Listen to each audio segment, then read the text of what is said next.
ओम शांति।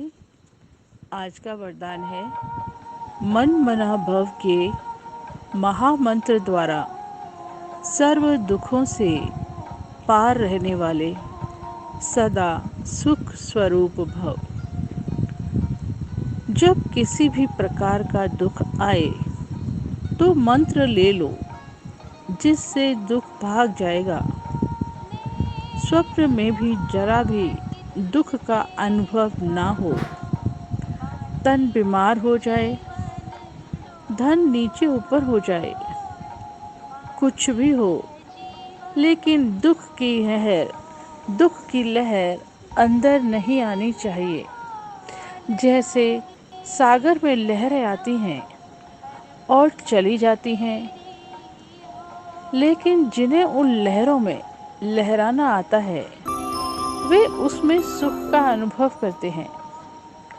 लहर को जंप देकर ऐसे क्रॉस करते हैं जैसे खेल कर रहे हैं। तो सागर के बच्चे सुख स्वरूप हो, दुख की लहर भी ना आए। तो हम किन के बच्चे हैं? सुख के सागर के बच्चे। बाबा सुख के सागर हैं, तो हम उनके बच्चे क्या हुए? मास्टर सुख के सागर। क्या हम इस स्वरूप में स्थित रह सकते हैं? और इस स्वरूप में स्थित रहकर अगर हमारे पास कुछ परिस्थिति आती है, कोई दुख की लहर आती है, मैं हूँ सुख स्वरूप, लेकिन दुख की थोड़ी सी लहर आई, या जैसे बताया धन ऊपर नीचे हो गया, या तन में कोई बीमारी आ गई, तो बाबा क्या बोलते हैं? जैसे सागर में लहरें आती है ना, लहराने के लिए लहराती हैं और फिर वापस चली जाती हैं, तो वो जो लहरें शोर करती हुई आती हैं, ऐसे ही ये हमारे सामने कोई पेपर आ जाता है तो वो भी क्या है? सागर की लहरों के समान। तो जैसे कुछ तो लहरों से घबरा जाते हैं, दूर भागते हैं, और कुछ उन लहरों में भी लहराते हैं और आनंद का अनुभव करते हैं। तो बाबा ने कहा कोई भी इस टाइप का पेपर आता है, शरीर का हिसाब किताब आता है, कोई दुख की लहर आ गई किसी भी तरह की, तो उसको कैसे समझना है? सागर में जो पानी के सागर में जो लहर आती है उसके समान समझना है। उससे डरना नहीं है, बल्कि उस लहरों में लहराने का आनंद लेना है। वो आना चाहिए। तो कोई दुख की लहर आएगी भी तो भी हमारे सुख को डिस्टर्ब नहीं करेगी, क्योंकि जब लहर आती है तो लोग उसमें एंजॉय करते हैं। कई तो उसमें एंजॉय करते हैं, आनंद का अनुभव करते हैं। तो जो पेपर हमारे आया, कोई ऐसी कोई परिस्थिति आ गई, वो भी क्या है? सागर की लहर के समान है। तो उस लहर में, उस परिस्थिति में भी लहराओ। कैसे लहरा सकते हैं बताओ? क्योंकि जो परिस्थिति आती है, या तो वो हमारा अपना ही हिसाब किताब है।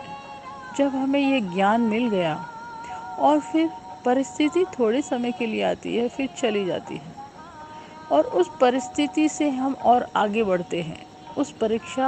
वो परीक्षा हमें आगे बढ़ाने के लिए आती है, क्योंकि लौकिक में भी जब हम परीक्षा देते हैं तभी अगली क्लास में जाते हैं ना। तो परीक्षा नहीं आएगी तो अगली क्लास में भी नहीं जाएंगे, है ना। तो इसलिए ये पेपर है, इसमें भी हमें एंजॉय करना है, क्योंकि मेरा स्वरूप क्या है? मैं हूँ मास्टर सुख का सागर, सुख स्वरूप हूँ। तो ये तो सागर की लहरों के समान अब मुझे प्रतीत होनी चाहिए। पर ये स्थिति मेरी कब बनेगी? मास्टर सुख स्वरूप, ये तो हमने बोल दिया कि मैं मास्टर सुख स्वरूप हूँ, लेकिन प्रैक्टिकल में मैं उसका सुख स्वरूप बन जाऊँ, वो कैसे बनूंगी? मन मना भव की स्थिति से। मन से बाबा को याद करो, दिल से, जिगर से, स्नेह से बाबा को याद करो। तो मन मना भव हो जाएंगे। मन मुझ में लगा दो, है ना। इस तरह से जैसे बाबा ने आज स्लोगन में भी बोला कि एकांतवासी, एक के अंत में खो जाओ, क्योंकि उस एक के अंत में हमें सर्व प्राप्तियां हो जाती हैं। इसलिए जब हम एक के अंत में चले जाएंगे, एकांतवासी हो जाएंगे, वही मनमना भव की स्थिति है। और जब मनमना भव हो जाएंगे तो मास्टर सुख के सागर स्वरूप में बन जाएंगे। तो कोई भी पेपर, कोई भी परीक्षा आएगी तो वो सारों के सागर के लहरों के समान प्रतीत होगी। और उस लहर में हमें लहरा के एंजॉय करना, मज़ा लेना आना चाहिए, आनंद लेना आना चाहिए। तो कभी भी डिस्टर्ब नहीं होंगे। तो ऐसे मास्टर सुख के सागर के स्वरूप हमें बनना है। ओम शांति।